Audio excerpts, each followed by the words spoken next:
Alright, in this lecture, we're going to learn how to draw the human ear. Now, I know the human ear can be very complicated and really hard to understand, but in this lecture, I'm going to show you how to look at the ear in simple shapes. That way, drawing it is very easy for you. So the first thing I like to do is I like to think about the ear in its biggest shape, which is sort of an egg-like shape.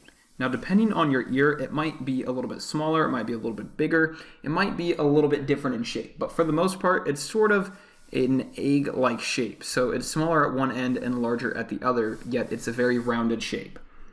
Next, you need to break it up into three separate shapes. So the first one is your curved shape. So there's going to be a shape that comes around like so, and that's your first shape. So it's very simple to think about. And then on this bottom edge, you're going to add a little bit of some form to it like so, but then it's going to get a lot smaller the more you get around this curved shape. The next shape you need to think about is the Y. So there's sort of a letter Y within this ear. So if we go ahead and draw that in, but this is a curved letter Y, and so it's going to have the top part like so, and then that's going to curve around right into here like so. At the end of this Y, there's going to be sort of a bowl shape. But you have the letter Y in there, and now we also have this curved shape right here. The last shape you have is a sort of a bump. So there's going to be a little bit of a bump, and it's going to start right at the same line that this circle is on the end of our Y, and it basically just bumps off like so. Once you have your basic shape like this drawn out, it's pretty simple to find the rest of your ear. So basically, if we go ahead and erase this away just a little bit, so it's a little bit lighter, I don't want to erase it completely away, we still want to see it a little bit.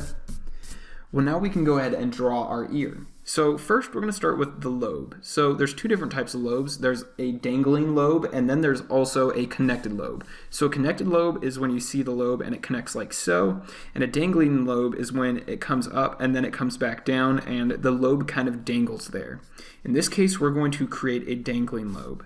So there's our lobe right there. Then the ear is going to come out, and then it's going to come back in just a little bit, about here in the middle of our ear shape.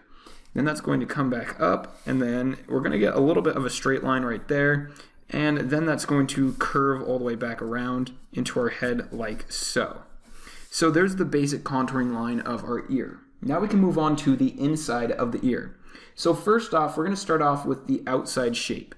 So we have our curved shape that we drew in here, and we're going to use that as a guide. So starting right here, we're going to go ahead and start to introduce a second line that kind of follows this one on the outside pretty closely. So we'll go ahead and draw that in. As we get up here, it kind of dips down just a little bit, and then we go ahead and we curve all the way back over, and then this is going to come down into our ear itself, onto the inside of it. So like our shape, it curves in like so. Next, let's go ahead and work on the Y shape. So first off, the Y at the bottom has this little circle. That's going to turn into its own shape like so, and then that is going to turn into this shape right here, which is following our Y shape. And then we're going to go ahead and use that same shape right